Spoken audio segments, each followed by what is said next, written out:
Hello and welcome to Killer Queens, a true crime podcast. I'm your host, Torella. And I'm your better, prettier, younger host, Tori. We're sisters who are obsessed with true crime. And love gal-palin with you about cases. You can expect the occasional curse word, lots of Friends quotes, and all the 90s nostalgia.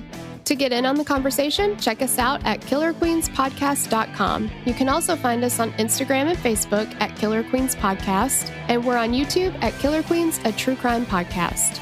Okay, y'all, grab your Capri Suns or your Surge, and let's talk about some true crime. Hey, hey, hey. Hey, guys. Welcome back to Killer Queens. I know, so exciting. Yeah. Oh my gosh. You guys, this week, I requested the case. I know. What? It was me. Somebody requested the case. It's me. I'm somebody. Well, you know. You're not somebody. You're actually a nobody. Okay. Well, either way, my case, bitches. I know. So, I mean, of course, you clicked on it so you know what you're listening to, right? Yeah. Okay. So this, I feel like I heard this case on Sword and Scale, which is how I heard about it. Oh, I had seen the Snapped on it. I was wondering if I feel like I have probably seen the Snapped on it too, maybe. Mm-hmm. Because I've seen just about all the Snapped, but I didn't remember watching the Snapped. That's interesting. So I don't know, but I don't know what Snapped I've seen and what Snapped I haven't now. It's all up in the air. I don't know. Sure, yeah. Yeah. But it's a crazy one. It sure is. I mean, and like literally my favorite, you guys, you'll know when it happens, but my favorite interaction between a prosecutor and a defendant is in this case. Mm-hmm. It's interesting. Yeah. Why don't you give them the description? Okay. We'll take care of a bit of business and then we'll jump right into it. Okay. In January of 2014, body parts were found scattered along the frozen landscape in China Township, Michigan. Authorities identified the body as Ramsay Scrivo, who had been reported missing by his mother, Donna. With no known enemies, detectives were at a loss until bits and pieces of evidence began to point to one person, Ramsay's own mother, Donna Scrivo. Blech. I know. All right, so we will get into that shortly. Before we do, we just want to let you know if you want more episodes on episodes, honestly, Mm-hmm. you'll want to check out our Patreon. It's episode city, bitch. Oh, it is. We have so many episodes. No, it is. So, I mean, you can get 4 episodes a week over there. Yeah, you can. Including like this one, you know? Oh, of course. Yeah. And speaking of Snapped, I don't know if you guys knew this, but we, for a time, did another whole separate podcast called Oh Snapped, where we recapped Snapped episodes. Mm-hmm. We don't know if we're going to bring it back Right. because, you know, we already have like a bunch of episodes over here and we had to take a break from it. But if you even want even more episodes, check that out. Oh Snapped. Yeah, absolutely. Anywhere you listen to podcasts. Sure. And of course, the episodes on our Patreon are ad-free. Yep. Every single one of them. Yes. Yeah. And if you want even more, which like, is that even possible?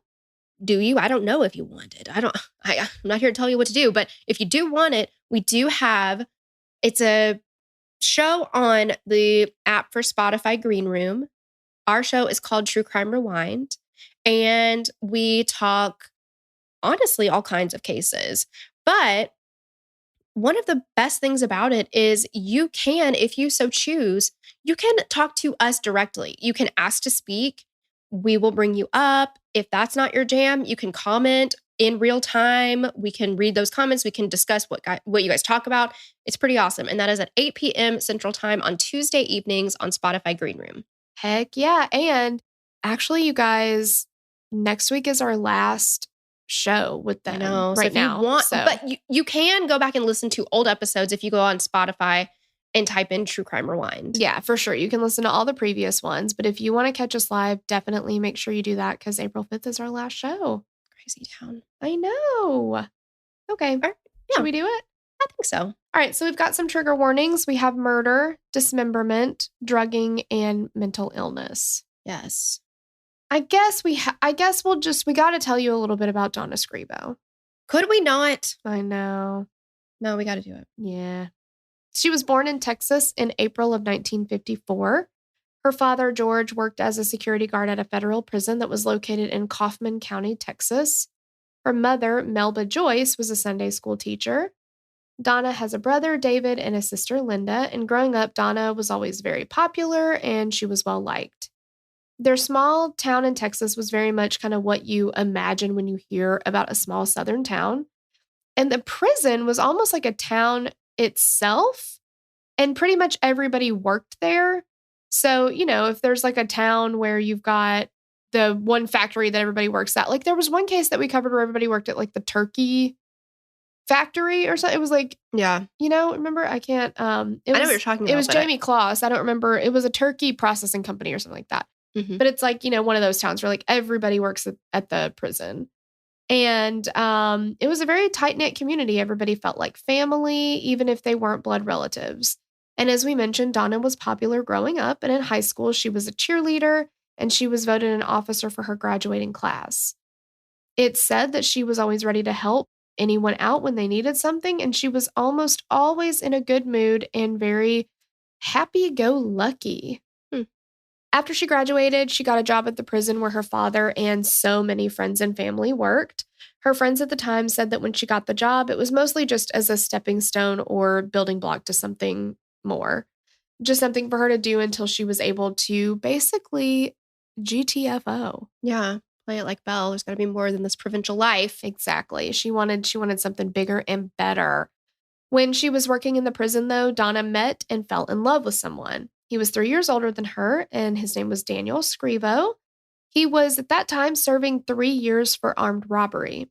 Donna had fallen in love with an inmate, and her father was tasked with watching. Over time, they developed a relationship, and when he was released in 1978, Donna and Dan got married, absolutely shocking her family. I think they were just really hoping that, like, this will fizzle out. Yeah. And it did not. And not only did it not like fizzle out, like she got married and then she quit her job. They moved from Texas to Michigan where Dan was from and he had family living. So it was like big changes. Big changes. Yeah. It wasn't just like, okay, well, she's marrying this person. I mean, she moved across the country. Like everything changed. When they got to Michigan and settled in, Dan started a painting business, which took off. His business grew and he was working constantly. Because of how well his business had been, the family was able to afford a home in the upper middle class neighborhood in the suburbs of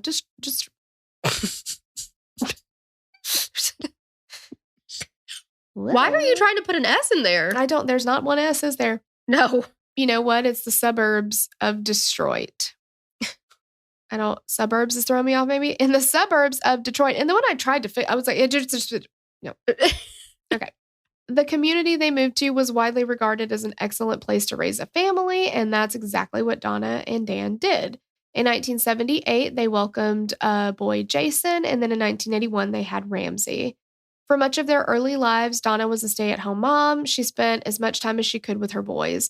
And by all accounts, she was an absolutely excellent, loving mother. Just like anybody that you talk to was just like, she was such an amazing mother. She did everything she could for those kids, right? Right. Oh my gosh. Okay. So after their youngest, Ramsay, started school, she decided it was time to re-enter the workforce and she enrolled in nursing school. And she eventually started to work as a nurse in local hospitals. And although she was working, she was still very devoted to being a mother. And not to say that working full-time is not you being devoted. This is just what friends and family say. But she did work part-time so that she could still have time with her boys. Their home was the one that everybody congregated at. So on the weekends, it was where all the kids would hang out. She'd be the mom at home, baking the brownies, making the pizza rolls, or, whatever, which is full on the kind of mom I plan on being. Like, I'm talking like snacks galore. I want to know what the fuck my kids are up to. Yes. Everybody come over to our house because I want to keep an eye on you. Exactly. And make sure that you're not getting into mischief. Exactly. I want to trick them into thinking that I don't care, but I just have snacks. Right. And I'll be like, I don't know. I'm just reading this magazine here. I definitely don't have every room in this house bugged. That's weird. Exactly. Don't do that. Donna, like most parents, wanted nothing but the best for her children, especially when it came to their education. She was strict with the boys when it came to their grades in school in particular. She sent them to a private Catholic school and got them tutors throughout high school. She had a plan, and that plan was for them to get a good high school education and then go and get a college education as well. For Donna, appearances and perceptions were very important. She wanted the community to see how good of a mother she was, how nice of a family they were. The way that Donna looked at it was that she and Dan had built this perfect family and suburban life, and she wanted her boys to do the same. Except Jason threw a wrench in the whole thing when he finished high school. Oof. After he graduated, he moved to Detroit to become a fireman. And she was proud of him and the fact that he was a fireman, but she wasn't planning on it going that way. You know, she still wanted him, I guess, to get a college degree. She didn't want him to just go straight into the workforce, even though this is what he wants to do with his life, right? Like, Right. Like, remember, Mom, how it's not your life? And guess what? A fireman is a career. It absolutely is. It Yeah. absolutely is.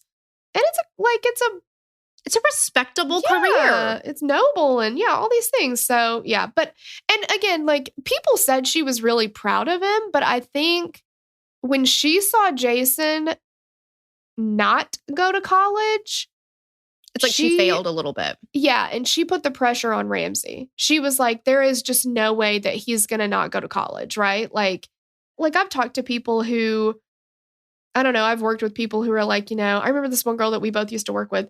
She really, really wanted to do like hair and makeup in theater, and she really wanted to go to cosmetology school, but her family made her get a degree at college before she could go to cosmetology school. And they told her if she didn't, they would cut her off. Like they weren't going to help her with her bills or anything anymore. They weren't going to help her pay for school. Like she'd have to pay for cosmetology school by herself unless she got a degree first. And do you know what she did? She got a degree and then she went to cosmetology school and she is a cosmetologist now. Yeah. Because that's what she wanted to do. And again, I hate to, it bears repeating. That's a career. It's nothing to turn your nose up at and say like, oh God, I can't believe my daughter's going to cosmetology school. Like that's a career. It's a career until you get a real job. Oh, yes. Yeah, people treat it like, because I had it happen to me often. Still, even when you'd been doing it, like technically you're retired. I know. Yeah. But like even in the last year, and you'd been doing it for what, 14 years by that point? They're like, what do you say? You're putting yourself through school?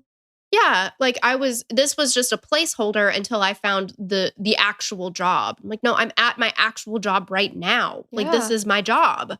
That's just crazy to me. Like, I know. And also the audacity of people to fucking ask people stuff like that. Like you're sitting in my chair and I could accidentally cut half of your hair off. Yeah. Do you realize how much power I wield right now? And you're going to be like, oh. So when you get a real job, though. Yeah. I don't think it helped, though, in my situation because, you dress like a My Little Pony? Yes. I dress like I'm about 14. Mm-hmm. So people were like, okay. So, because I had people ask, they were like, does school let you out early to come work here? And I'm like, no, I'm 31. Oh so this is it for me. Wow. You lucky duck. I know it's a blessing in disguise, isn't it? It's really great. Yeah. It's really nice. Yeah. I've not had a school bus stop for me at all. I haven't had one stop for me in quite some time, but it has happened in the last 5 years. So yeah, that's true. That's true. Okay.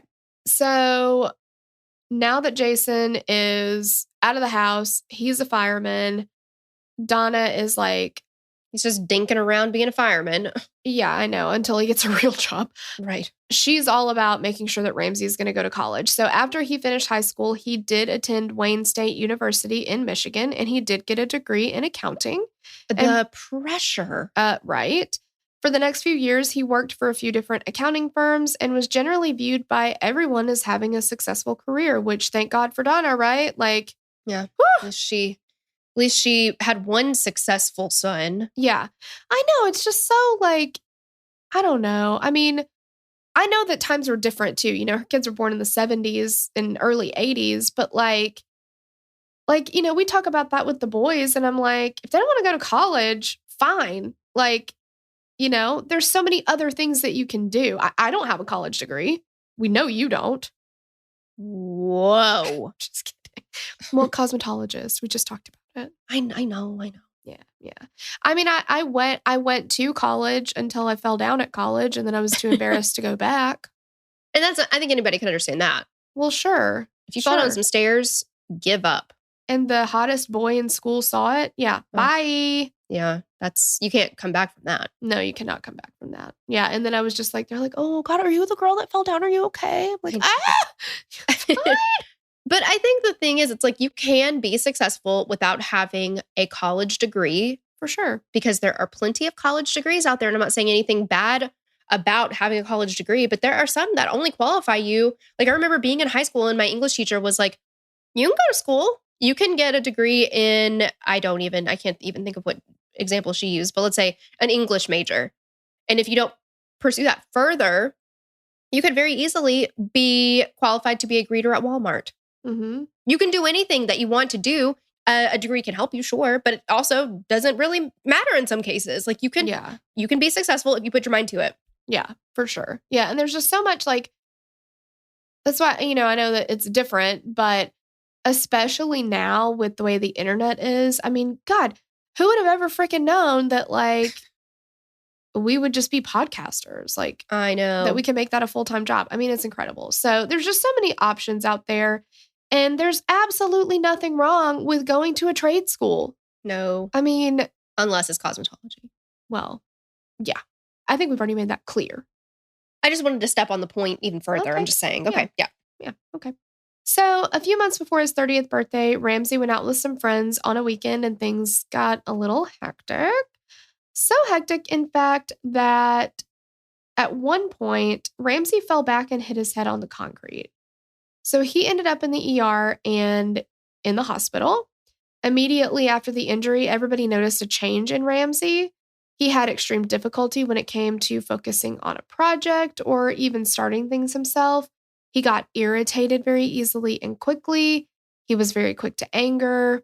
After the injury, Ramsay began to have confrontations with bosses at work, and he started to bounce from job to job, which definitely was alarming Donna. Yes. And I mean, a head injury like that can definitely mess with your temper, make you have like, you know, quick trigger kind of thing. So definitely. I mean, I know, like, of course, like add this to the list of things that I'm terrified about, but somebody that I used to work with, her son was playing on the playground, like at middle school. I think he was like 11 maybe or something like that.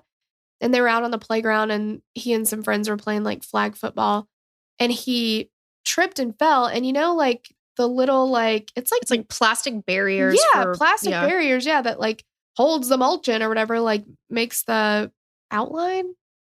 Sure. Okay. Of the playground, the outline of the playground. He fell and hit his head on that. And he had a brain injury from it. And he has never been the same. He can get violent and he had never done that before. And, you know, he's had a lot of problems since then. And it's like, I never viewed that as dangerous, but there are just so many, like, hitting your head like that can just be so dangerous. Mm-hmm. It's so scary. Absolutely. In the fall of 2012, Donna was dealt another blow when Ramsay decided that he was going to abandon the white-collar world and career that he had established, and he began working with his father painting houses. And she was shocked. She was disappointed, but Ramsay seemed extremely happy working with his dad on a daily basis, and they began to run the business together. To Ramsay, Dan was a rock that he could lean on. Dan always tried to protect Ramsay when it came to Donna's expectations, and he would often put himself between Donna and Ramsay when he sensed she was getting a little too overbearing. After disappointing Donna by going to work with his dad, Ramsay dealt yet another blow. Poor Donna. Poor Donna. I know. Yeah, first she's got to deal with the fact that her son wants to work with his dad at a legitimate career. And then next, guess what he does? He decides he's going to move out. He wants to buy his own house. Oh my God. What a bitch move. Yeah. Can we please remember, though, the very first blow that she was dealt was that her first son didn't even go to college. Oh God, I forgot about that. I mean, how is she going to show her face in public? Exactly. I know. So Ramsay received disability benefits from his head injury, and with that money, with the money that he received from helping his dad, he was able to take care of himself. In the spring of 2013, Dan unfortunately became quite ill, and he went to the hospital. When he was in his 20s, Dan had contracted hepatitis C from drug use, and he had lived with it and fought it until he was in his late 50s. At the hospital, they told him that his condition had worsened to the point where there was nothing that they could do for him, and they just sent him home. Mm. Since Donna was a nurse, they gave her vials of morphine to help with Dan's care to ease his pain in his final days. And after a 12-day stay at the hospital, Dan passed away less than 24 hours after returning home. Since Dan wasn't officially in any type of hospice care, the medical examiner had to come out and confirm the details of his death, including creating an inventory of the medications he was given. So the ME noticed that there was a bottle of morphine missing, which contained enough morphine to kill someone, and they asked Donna about it. Donna said it must have been a mistake, but then she then asked to speak with the ME privately. She said that Ramsay had been in an accident and was dealing with the death of his father, and she thought that maybe he took it. Ramsay hears all of this, and he explodes. He accused Donna of killing Dan with the missing morphine, and he said over and over that she killed him. Donna said that it was part of the mental illness that Ramsay was suffering from, and Ramsay was admitted to a local hospital for an emergency psych evaluation. A toxicology screening showed that Ramsay had absolutely no morphine in his system, but his accusations against Donna were never investigated, and Dan was cremated. Here is my question. You notice the morphine is gone. Right. She throws Ramsay under the bus. Big fat threw him under the bus. Yeah. They test him. He doesn't have any morphine in his system. It's like all they wanted to do was just choose to believe Donna, no matter what, not even listen to Ramsay. Yeah, like, we're not going to check Dan's blood levels. Yeah, why would you go ahead and cremate him? If this vial of morphine being missing is that important. Right.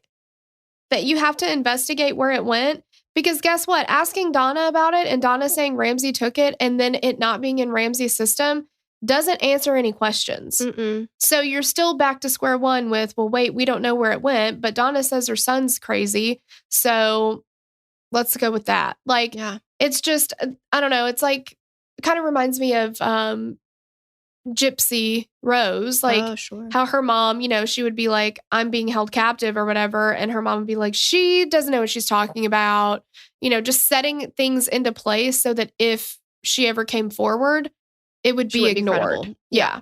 And like, it's just, it really angers me for Ramsay. Yeah, same. And I'm sure it really he's so helpless at this point. Yeah. Nobody's going to believe him. Yeah, something is happening. I am telling you something is happening, and you're telling me that I don't know what I'm talking about.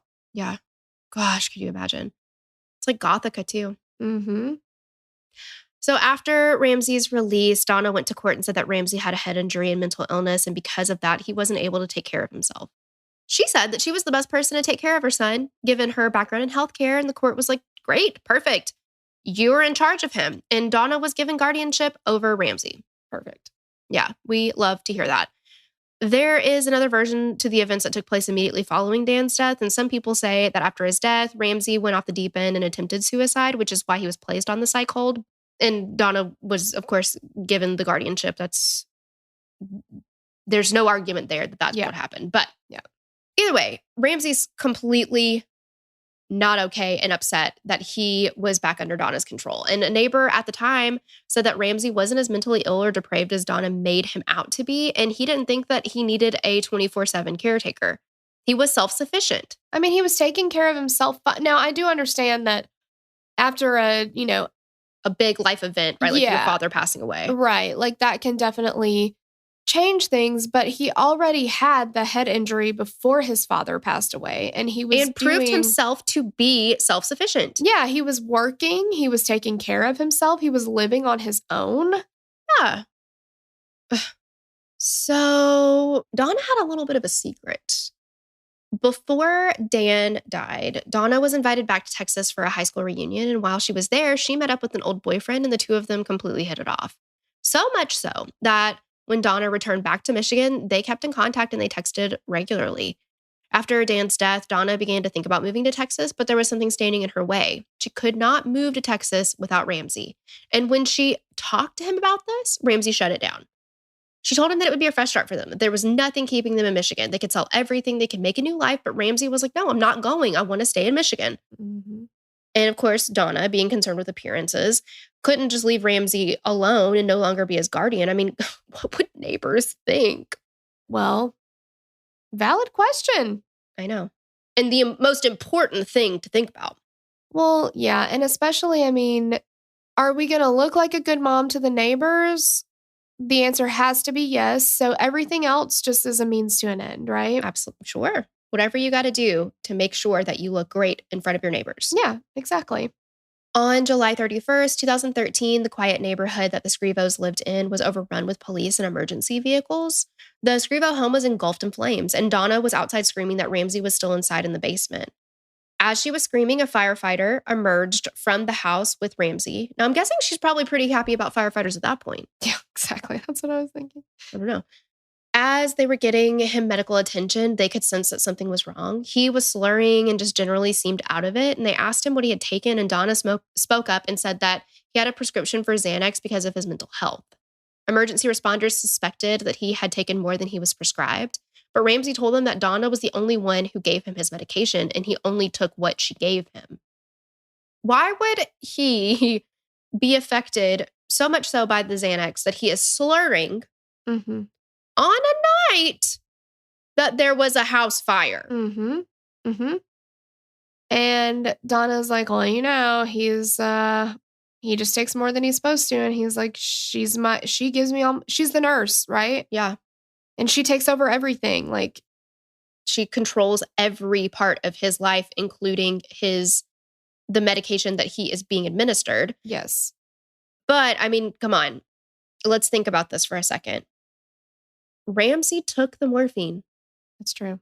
Are we saying that that was not true? Because it was true. He's hiding it somewhere. Absolutely, he's hiding it somewhere. And he's just waiting for the right moment to use it. So it would it would be certain, right, that he 100% took more Xanax, even though he was being given them by Donna. I don't see any way around it. I don't see another option here. I don't either. I mean, Yeah. Investigators looked into it and they were suspicious about the fire, about how it was started. They decided that the fire started in the basement and said that it looked like it might have been from some rags that were near a hot water heater. Donna said Ramsay probably did it because he was always smoking down there, but they said there were no signs of it having started that way. With no real evidence to go on, they eventually listed the fire as an accident. I know that this is what we do like true crime podcasts, but like, I don't know. It's very sad that the pieces were never put together because Ramsay was absolutely adamant. Two things: that Donna is giving him too much medication, that she's drugging him, Mm-hmm. and that he believes that she killed his father by drugging him. Mm-hmm. We know that Ramsay has too much Xanax in his system. He's slurring and he's not functioning. Right. We never tested Dan. And now Yeah. there's a fire downstairs where Ramsay supposedly is. And here's a pattern of behavior that Donna is exhibiting. Blame everything on Ramsay. Yep. Yeah, Ramsay probably did it. Well, actually, no, that didn't happen. I don't know. Yeah. Ramsay probably took too much Xanax. Mhm. Oh, I'm the one that gave it. Okay, I'm the one that gave it to him. So, okay. All right, fine. Well, he must have It's- tricked her into thinking he hadn't had it that day or something. Right. Yeah. Yeah. To accuse your mother of killing your father is a hell of an accusation to throw out. Yeah. But I don't think that he got there with no gut feeling evidence, something. Exactly. He knows her. So, Yeah, something's going on. It's just really sad that like he's screaming it from the rooftops. I know. It's like he's screaming underwater and no one is listening. Yeah, exactly. So with their home being damaged by the fire and Donna being his guardian, the mother and son still had to live with one another, so they moved into Ramsay's condo. Can you imagine being Ramsay, being like, I have to live with this bitch? I know. Cannot escape her. All the while, Donna is still talking to Ramsay about moving to Texas, telling him that he's being stubborn, but he never gave in. They constantly fought about it, and Ramsay would go to neighbors daily to talk with them and just vent about his mom. Donna called Jason, who lived out of state at this time, and tried to convince him to talk to Ramsay, but Jason refused, saying that she should give up the guardianship, which is an option, Donna. There's more than one way to get what you want out of the situation. Exactly, but she refused. Absolutely not. Not going to happen. On Monday, January 27th, 2014, Donna entered a police station and told them that Ramsay had left the day before with his phone. She told them that Ramsay went out for a walk towards the 7-Eleven nearby, but he never came back. No one who worked at the 7-Eleven recalled seeing Ramsay that weekend at all. Donna told the police that he wasn't answering his phone and that since Dan died, Ramsay had become aggressive and had mental issues and was suicidal. At this time in Michigan, it was extremely cold. Like, it had not been that cold in over 100 years. Ew, that's cold. Yeah, it's cold. And Donna, it's cold in the D. It is. It is. Yes. And Donna said that Ramsay left wearing just a Carhartt jacket, some flannel pajama boots. Wow, I want some pajama boots. It sounds cute. I think they go with apartment pants. They totally do. Oh my gosh. So he was in a Carhartt jacket, some flannel pajama bottoms, Timberland boots, and a shirt. That's not enough for this temperature that they're in. So detectives tried to ping his cell phone, but they got nothing. And then they suspended. Don't act like you have pronounced every word that you've said correctly. I haven't, but I do feel like if we went back to how you said detectives, that was messy too. Was it really? It really was. Jeez Louise. Yeah. Detectives tried to ping his cell phone but got nothing, and they subpoenaed his phone records, and they knew that it would take several days for the records to be released. So that was more of a preemptive move in case they weren't able to locate him before they got the records. While detectives were looking, Donna started to go around and talk to everyone and tell them that Ramsay was missing. A lot of Ramsay's friends assumed that Ramsay finally got tired of Donna and was just at a friend's house somewhere to get away from her. Yeah. Understandably so. Yeah, who could blame him? Yeah. Ramsay had been missing for 3 days when detectives received his phone records. And as they were looking through them, one thing jumped out at them.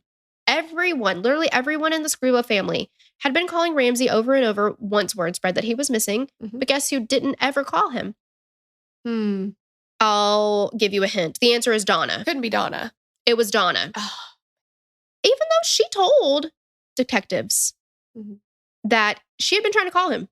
If he's missing and you're frantically trying to find him. Right. But you never once call him. Yeah. You know who that reminds me of? Who? Andrea Snyderman. When she found out that there was some kind of an emergency and she had to go to the hospital. Oh, yeah. But she never once called her husband Rusty. And they're like, how many times did you call him? 0. Like, she was so snotty about it. And she's like, I assumed that if Rusty was in the hospital, he's not going to answer his phone. It's like, you didn't know it was Rusty. Andrea Snodderman. Yes. Ugh. Never once did she call him. Okay, fucking whatever. Detectives reached out to Donna to ask her to call them back because of some issues they had with the phone records, and usually Donna would call them right back. But when they mentioned the phone records, Donna never returned their call. She's like, ooh, don't want to talk about that. Bye. Yeah. Actually, I'm super busy coming up, I think, so. Not going to talk about that. On January 30th, Ramsay was still missing, and Donna was still not returning calls. Does she not know how obvious she is? I know. She's just like, ignore. Like, that's only going to work for like so long, Donna. Yeah. Like, come on. That's when a breaking news alert came on the TV. And in a small town about 50 miles north of Detroit, human body parts had been discovered in garbage bags scattered along a county highway. There were approximately 6 to 8 bags containing 12 body parts that had been cut. Initially, they were unsure if it was one body or multiple bodies, and they thought it might be related to organized crime. After news of the body parts had circulated, detectives finally received a call back from Donna. So she's been ignoring their calls for 2 days. I mean, just like quite obviously just not responding to them, right? Right. And now she's calling saying that she needs to head up north and identify the body they found because she's pretty sure it's Ramsay. Why would your first thought be, oh my gosh, that's got to be my son? Yeah. I mean, I don't know. You might, if your son is missing and then they find a body, you might say, I don't know if you heard about this. Could you look into that? Maybe Right. like, I want to be sure it's not my son. But she was just like, what time are we going to identify this body? Yeah. Because it's definitely, I know it's my son. Like, Well, yeah. And I mean, you got to think about like all the other, because I think that a lot of times when we talk about cases and we jump to a conclusion or something, you know what I mean? We're like, oh, wow, that's suspicious. It's not because that alone could be suspicious. It's because of all the other things involved as well. But it does seem kind of weird to me that if you are a mother frantically looking for your son, who has not called him, but that's neither here nor there. right. Yeah. You go to the trouble of reporting him missing. And then the first thing that you hear, or whenever you hear about something, body parts found in a county pretty far away, your first thought is, oh my gosh, I have to go identify Ramsay. That doesn't make any sense. No, it doesn't. I mean, and it definitely calls into question the word frantic. Sure. I feel like, because she's like, okay, so I'm beside myself worried about my son. Did you call him? No. No. Did you text it? No. No. Did you ask her? No. Have you? No.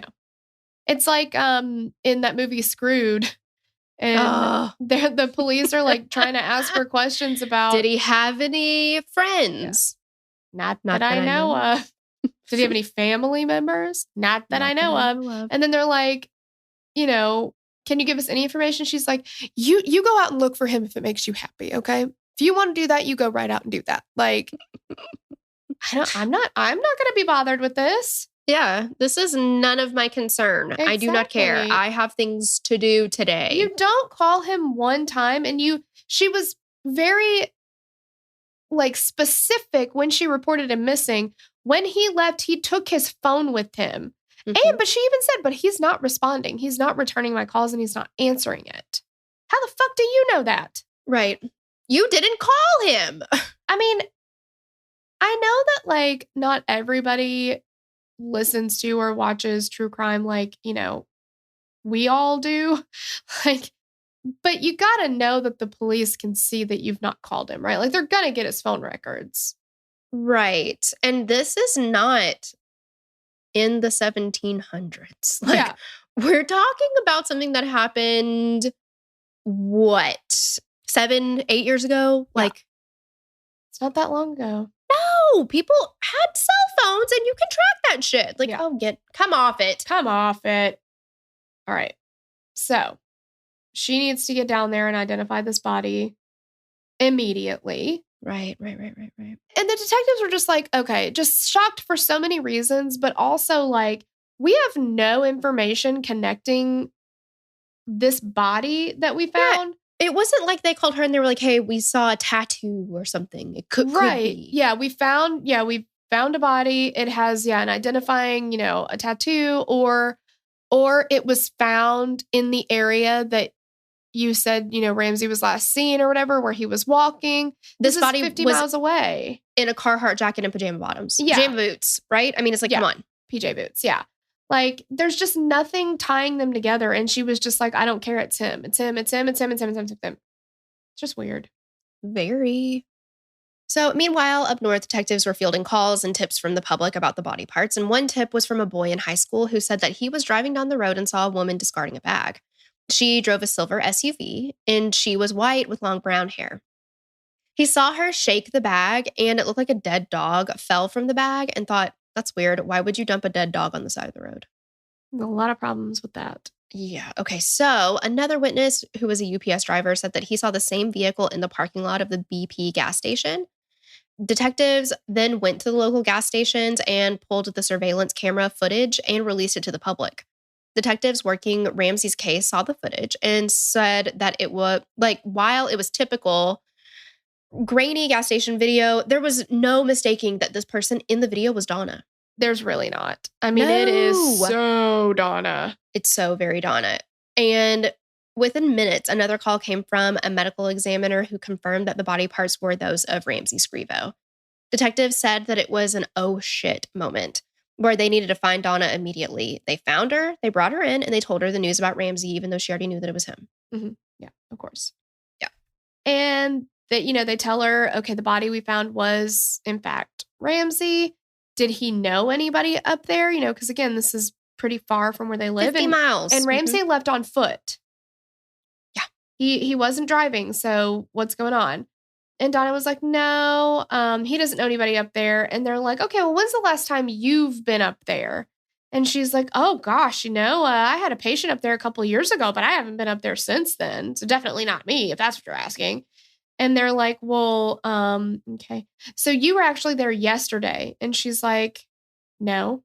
And they're like, no. Like, no, I know you were up there. I'm not asking you. Like, I know. And of course, she doesn't know about the surveillance video from the gas station. And the detective is like, would it help if you look at pictures? And she's like, well, pictures of what? And they're like, we have pictures of you up there. Like, cut the shit, Donna. We know you were up there. And she's like, all right, fine, go get the pictures then. And she's still like dead set. I have not been in that area. Well, and she's never been challenged before, really, like apparently, yeah.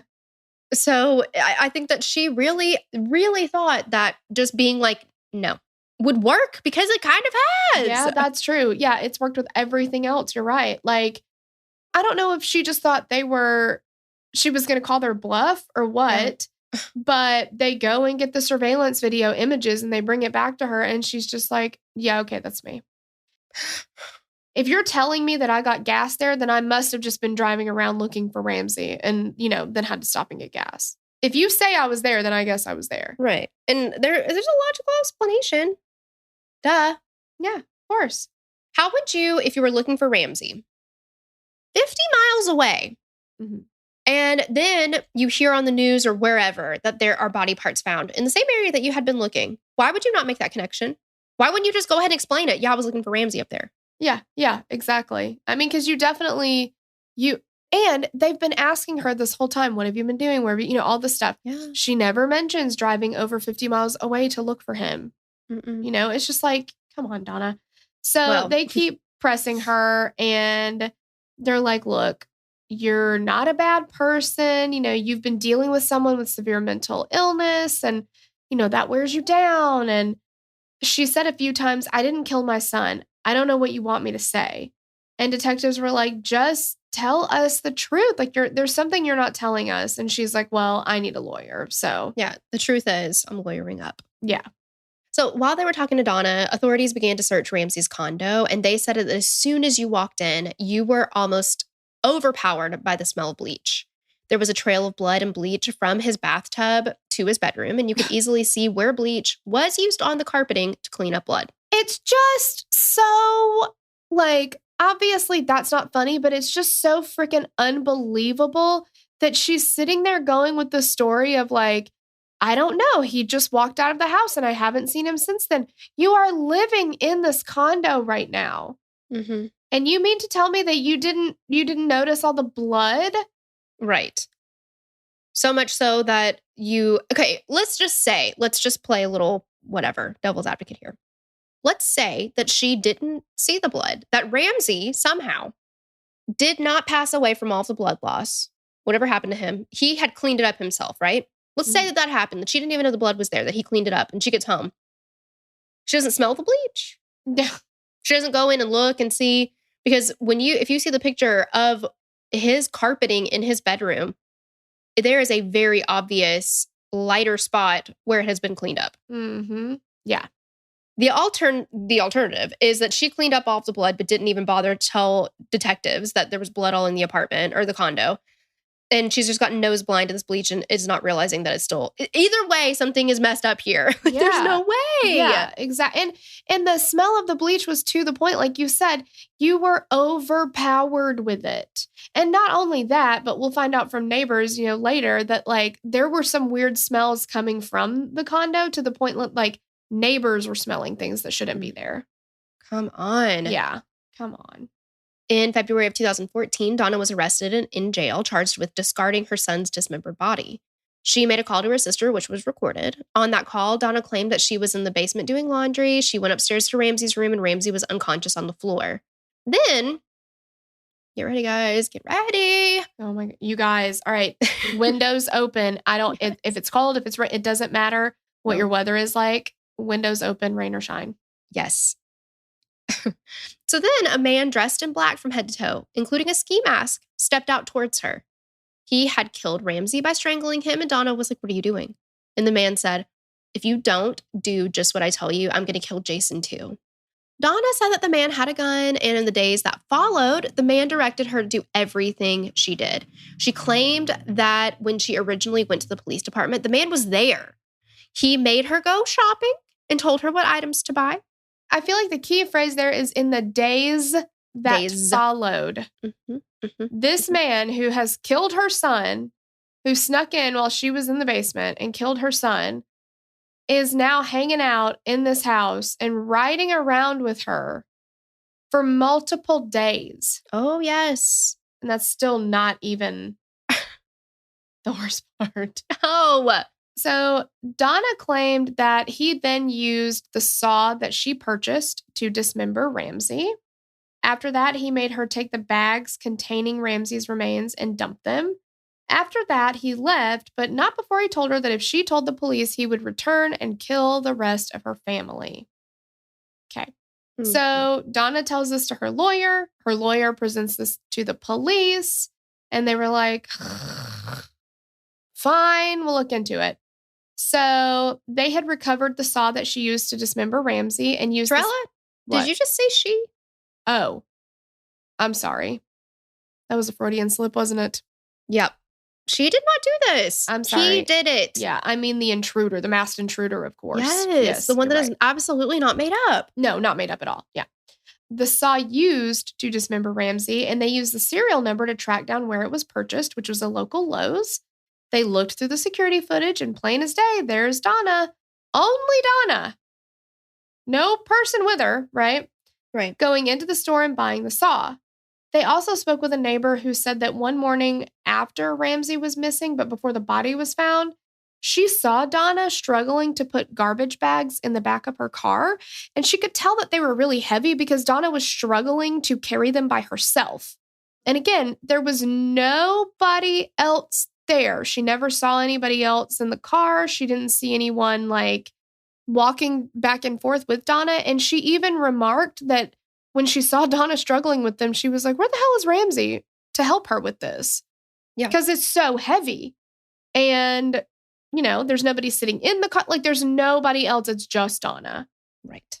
They looked at footage from the police parking lot from when Donna said the man went with her. Because remember, she went to the police station to report him missing. Yeah. And they have security cameras, Donna, at the police station. So they go back and review that. And sure as shit, they see her car there. Mm-hmm. Her vehicle's there, but she's the only person in the car getting in or out. They don't see anybody else in the car with her. That's so... The UPS driver who saw her said it was just her. Any surveillance footage only showed Donna. Right. So the masked man, because she didn't say the masked man contacted her, via a burner phone that he then took. And, he was there with her, telling her to do all this. He was there with her the entire time, apparently. With a gun to her head. Yeah. Right. So that, let's just say that police do not believe this masked man situation. So here's what they actually thought happened. While Donna was in Texas for her reunion, she and her old boyfriend rekindled their relationship, and Donna wanted out of her marriage. When Dan was given his diagnosis, Donna gave him a fatal overdose of morphine to kill him. She blamed Ramsay for the missing morphine and used it as a way to control him, thinking that she could force him to move to Texas with her. But he refused. So she sets the house on fire and tries to kill Ramsay that way. Then on January 25th, she drugged Ramsay with enough Xanax to render him unable to fight back. Once she knocked him out, she strangled him until he was dead, and afterwards she dismembered her son and scattered his body parts. I mean. I know. And like, she didn't just go to Lowe's once to buy a saw. She went there 3 separate times because the saws that she bought weren't strong enough to cut through his body. Now, I don't mean to laugh, but it is ridiculous because if we're going with this masked man theory, and again, I think we all know, everybody knows that shit didn't happen. But if we're going with this, that is so many opportunities for her to have said, hey, help me here. Someone is, I'm abducted by this masked man and he's threatening to kill my entire family and he killed my son. Help me, help me, help me, help me, help me. Yeah. There's so many opportunities for this to go wrong for this quote unquote masked man situation. Right. Why would he allow her? Why would he allow her to walk into the police station by herself? Right. Because if this is true and she walks in and she's like, oh, thank God there's a man in the back of my car. Because from her story, she goes into the police station. He's still sitting in the back of her car when she gets out. Right. So he waited for her. So she could have said, please go to my car right now. There's a man wearing a mask who's threatening me. They've arrested. Yeah. And she's safe inside the police department. And do you know why she said she didn't do that? Well, she doesn't trust the police. But she did trust the man. And she said this, I trusted the man who had the gun to my head. It's laughable. Yeah. It is laughable. Yeah. Ugh. So Donna was charged with first-degree murder of Ramsay and pled not guilty. Donna testified on her own behalf and told the masked man story to the jury, and it was the first time many people had heard her story. Her defense team said that she had no motive to kill her son, while the prosecution argued that her wanting to move to Texas drove the killing. She didn't just say that it was a masked man. Say it. Once she gets on the stand, she starts saying that his eyes were red and gold. Red and gold. Like that they legitimately changed colors in front of her. And her attorney was so exasperated with her that like after she's like, well, he had these gold and red eyes and all this stuff. Her attorney was like, yeah. And do you believe this was a hallucination? She's like, well, now I do, but then I thought it was real. Like all this stuff. She had to have been a defense attorney's nightmare. I mean, no. And the way her defense attorney talks about her is the kindest way I think anybody could talk about her. Like, absolutely. He's still very kind of complimentary of her. Yes. And still maintains that he's not really sure what. He thinks she might be innocent. Yeah. Could be. Yeah. He questions the guilt. But because she was adamant that she was going to testify, she had to be cross-examined. Did not go so well. My gosh. This is my favorite cross-examination ever. Which that has been in the history of ever. Yes. Like the prosecutor's name was William Cataldo. He was absolutely not here for Donna's shit. Thank God for that. And at one point when he's like, why would you not report this? Why would you not have told somebody? Not only did she go to Lowe's 3 separate times, not only did she go to the police department, she went to dinner at her like sister's house or cousin's house or somebody. Like her some family member. She went to dinner at their house. Yeah, some family member. She stayed for dinner the whole time. Didn't mention one thing. Didn't say anything to anybody. And the prosecutor is like, if you're telling me that this masked man is telling you that he's going to kill everybody in your family, why would you not warn your family? Why would you not tell the police? Like all this stuff. And she's just like, are you done? And Turla, what did he say? He goes, no, I'm just getting started. He was like so over her. Because I feel like normally the response to that would be like, I asked the questions here. you just answer what I ask you. But he was like, oh, hell no, bitch. I'm just getting started. Like, I live. Their interactions with each other, like, just this, because at one point she's like, I did what I had to do. I would do that to save my children. I would do that to save I would do that to save your children. He's like, okay, let's just go ahead and put this in the record. I don't need you to save my children. Yeah, he was like, I wouldn't let you anywhere near my children. Yeah, that's that. Like, over the line, too. Like, I don't know. Just like, yeah. Whatever. I mean, he did not stop hammering her for a very, very, very long time. No, it did not go well for her. No, it did not. Yeah.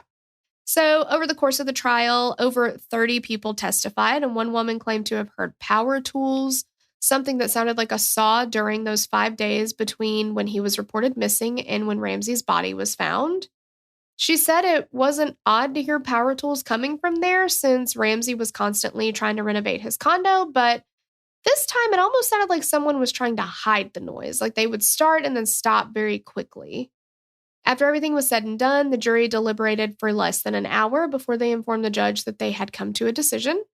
Guilty of premeditated first-degree murder, dead body disinterment and mutilation, as well as dead body moving without medical examiner permission. Gotcha, bitch. Yeah. Donna was sentenced 30 days later, at which she spoke for over 20 minutes. She proclaimed her innocence the entire time. After all of her ranting, the judge addressed Donna personally before sentencing her, and he told her how she had committed the most heinous crime that he's ever heard of in the history of being a judge, and to her son, no less. He told her that her crime defied all belief and was going to face Michigan's worst sentencing for a crime. And in his eyes, that still wasn't harsh enough for what she did. He sentenced Donna to life in prison without the possibility of parole. And as she was signing her papers, she told the judge that he was wrong and that she was not guilty of anything. The audacity. It's embarrassing at this point for Donna. Like, you've been caught, you dumb bitch. You've been caught red-handed. Everybody knows.